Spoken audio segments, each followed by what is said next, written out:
Pagkatapos ng unang video natin tungkol sa JIL, may ilan namang nagsabi na kung hindi sila simbahan, kulto ba sila?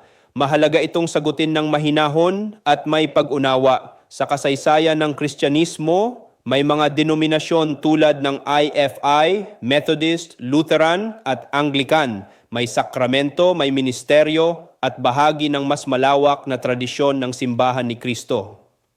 Pero mayroon din namang Christian movements gaya ng JIL na hindi simbahan, hindi denominasyon, kundi mga samahang ebanghelikal na nagtitipon upang magpuri at mag-aral ng salita.